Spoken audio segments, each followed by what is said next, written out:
came on a Thursday, not a call, a text. 7 words. Don't come up this long weekend, okay? I was standing in my kitchen in Sudbury, still in my housecoat, holding a mug of red rose tea that had gone cold while I was reading the morning paper. I read the message 3 times.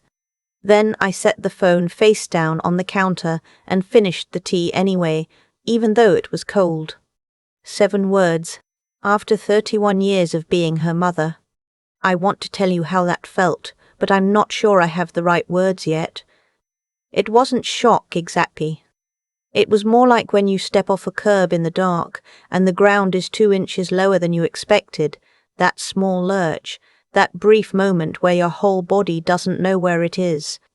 The cottage was mine. I want to be very clear about that, because what happened afterward makes more sense when you understand that fully.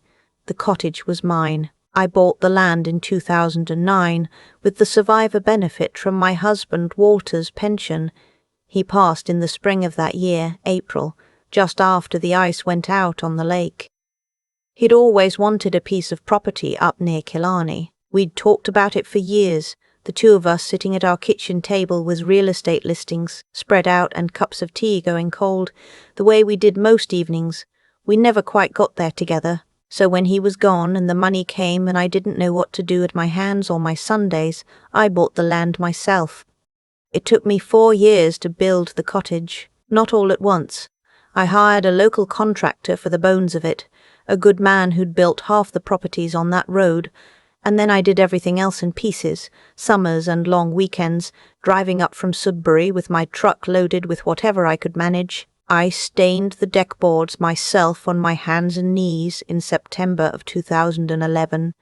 I chose the kitchen tiles from a place in Espanola because they were the exact blue-green of the lake on a cloudy day, and Walter would have liked them. I planted the lilac bushes along the south side of the property because lilacs were his mother's favourite, and now every June they bloom so heavily the branches bend down toward the grass. The cottage was mine, in the way that very few things are truly yours, not just legally. Though it was that too, my name alone on the deed, my RRSP money in the walls and the floors and the dock, I had extended in 2015 because the water level had dropped. It was mine because I had built it out of grief and intention and a lot of long weekends alone with a paintbrush, trying to figure out who I was going to be for the second half of my life. My daughter was 28 when Walter died. She cried beautifully at the funeral, the way she'd always done everything, with a kind of natural grace that I'd never quite managed myself. She was already living with her boyfriend in Barrie by then. They got married the following year, a nice wedding to Vineyard in the Niagara region, and I paid for a good portion of it because I wanted to and because Walter would have wanted me to. Her husband, I'll call him what he is, my son-in-law. He's a project manager for a construction company, which I mention only because it becomes relevant. He has opinions about buildings, about improvements, about what something is worth and what it could be worth and what it would take to get there. The first summer after the cottage was finished, my daughter came up with him for a week in July, and it was lovely. We kayaked in the mornings and I made borscht on the gas stove because my mother-in-law had taught me and Walter had loved it, and in the evenings we sat on the deck and watched the sky go dark over the pines.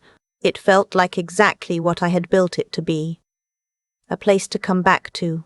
A place that held something. The second summer, they brought friends. 3 couples, people I'd met once or twice.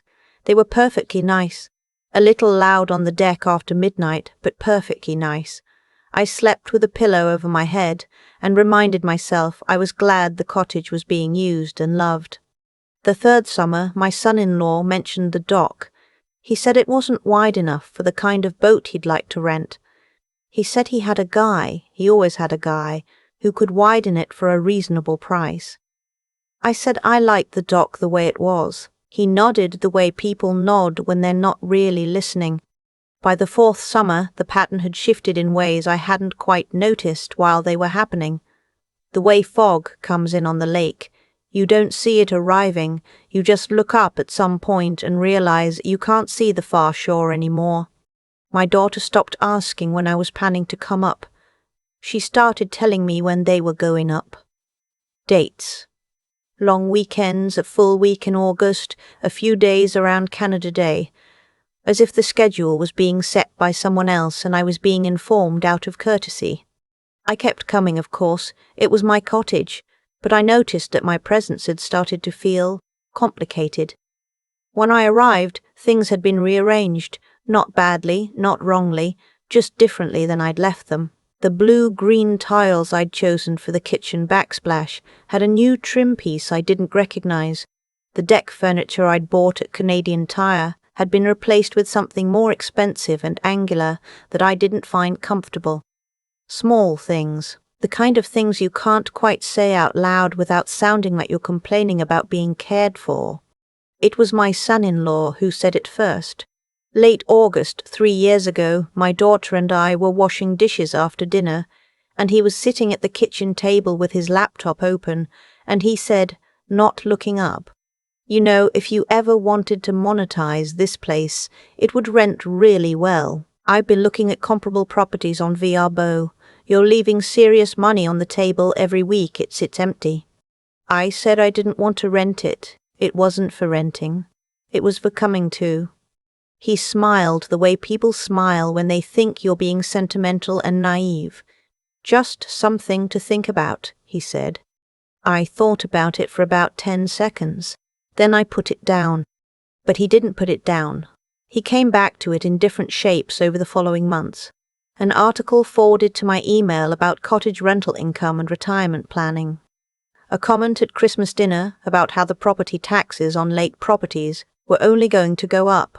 A casual mention, very casual, looking out the window while he said it, that he and my daughter had been thinking about the long term of the property, what it might look like eventually to formalize things.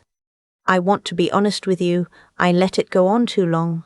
I know that. I was so afraid of damaging what I had left with my daughter, this careful, tended thing. Our relationship after Walter died, after her wedding, after she became fully an adult with a life I wasn't the center of, that I kept softening my edges. I kept finding ways to hear what I wanted to hear.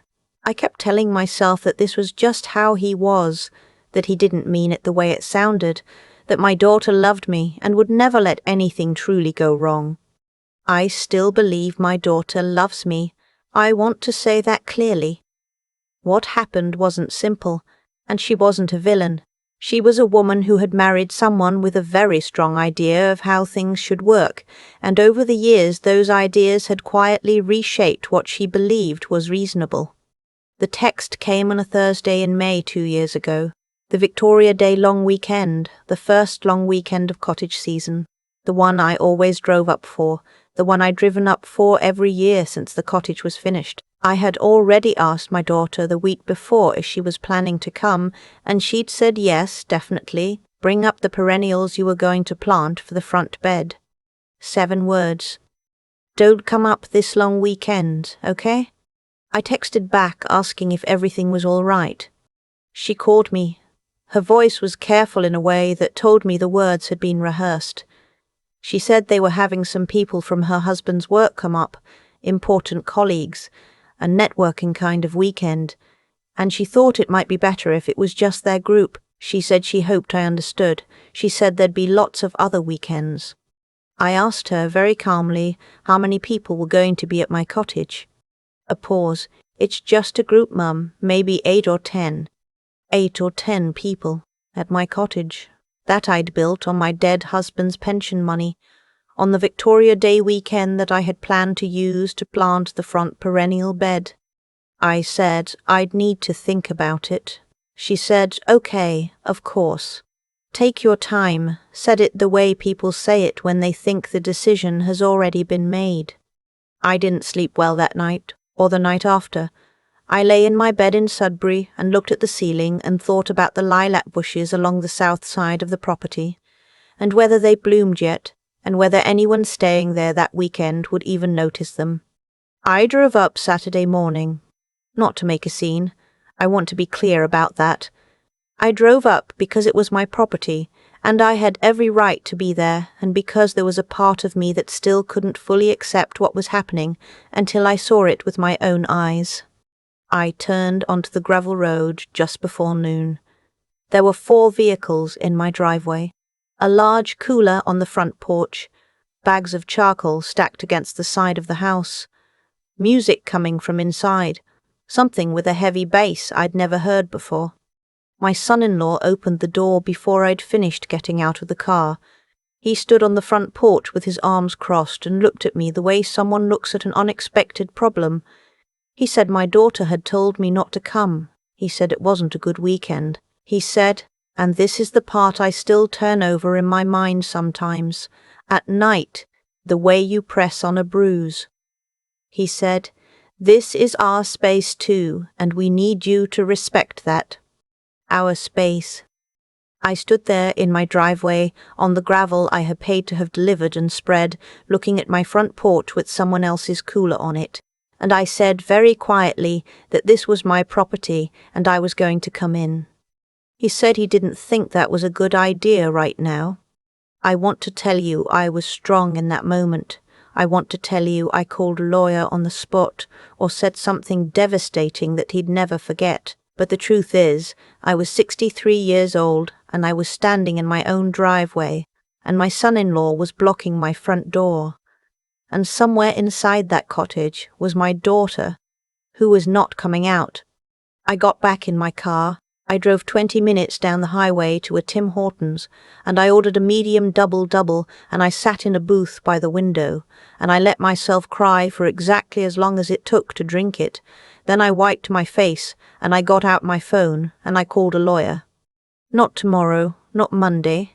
That afternoon, from the Tim Hortons parking lot, I left a message for the real estate lawyer I'd used when I bought the land, and I called the non-emergency line for the OPP just to understand what my options were. And then I called my oldest friend, Marguerite, who is 71 and does not suffer fools, and I told her everything. Marguerite said, change your will, tonight if you can, and then decide what you want to do with that cottage, because it sounds like they've already decided. She was right. I had been so focused on not losing my daughter that I hadn't noticed I was already in the process of losing myself. The lawyer called me back Monday morning. She was very clear. The property was mine, solely and completely. My son-in-law had no legal standing on it whatsoever. What had happened on my driveway that Saturday was, at minimum, the kind of thing a cease and desist letter addresses very directly. She could also help me with estate planning if I wanted to revisit my will, which, she said gently, it sounded like I should. I did both. The letter went to my son-in-law's email the following Wednesday, drafted in the careful language that lawyers use when they want to make sure you understand the situation without quite calling it what it is. I also met with my lawyer the week after to go over my will, which I had not updated since Walter died, and I made some changes that reflected, let me put it this way, a more realistic picture of things. My daughter called me after she received a copy of the letter. She was not warm. She said she couldn't believe I'd involved lawyers, that it was a family matter, that I was making things so much harder than they needed to be. I listened. And then I said something I'd been practicing for 3 days. I said, I built that cottage for myself and for our family, and I want to share it with you, but it belongs to me. That will not be changing. And if your husband cannot respect that, then your access to the property will have to change too. She was quiet for a long time. Then she said she needed to think. She called me back 4 days later. Her husband had some things he wanted to say. I said I wasn't interested in a conversation with him right now, and that if she wanted to talk, just her, not the 2 of them as a unit, I was available on Sunday afternoon. She came. Alone. We sat at my kitchen table in Sudbury, the same table where Walter and I used to spread out the real estate listings, and we talked for almost 3 hours. It was not easy. There were tears, mostly hers. There were things said that will take time to move past. But there was also, somewhere in the middle of all of it, my daughter looking at me across the table and saying quietly, without her husband's voice behind it, I think things got away from me. I don't know exactly when. That was enough. Not everything, but enough to start with. The cottage went up for sale in September. I want to explain that decision because it wasn't defeat, it wasn't fear. It was something I thought about for a long time, walking along the Ramsey Lake Trail in the evenings, letting myself really sit with what I wanted the next chapter of my life to look like. What I realized was this: the cottage had always been about something, about Walter, about grief, about rebuilding. And those things had been real and true, and I was grateful for every year of them. But the cottage had also become a battlefield. Every time I thought about driving up, I'd feel a tightening in my chest that wasn't about the lake or the lilac bushes or the blue-green kitchen tiles. It was about who might be there and what might be waiting. I didn't want to spend the rest of my healthy years dreading a place I had loved. So I sold it. I found a buyer who was a family from Sault Ste. Marie, 2 parents, 3 young kids, a dog who immediately tried to run into the lake. When they came for their second viewing, the youngest child sat down in the middle of the living room floor and started building something with toy blocks she'd brought in her backpack. I stood in the doorway and watched her and thought, yes. All right. This is what it was built for. The sale closed in November. I took the proceeds and I paid off my mortgage in Sudbury, which I hadn't expected to do for another 4 years. What remained I put into a TFSA and started thinking about what I actually wanted. Not what I was supposed to want, not what would make things easier for everyone around me, but what I, at 63 years old with a paid-off house and a late husband's lilac bushes growing in someone else's garden now, actually wanted. What I wanted, it turned out, was to travel. Not the kind of travel you do when you're young and backpacking and sleeping on trains, the slower kind.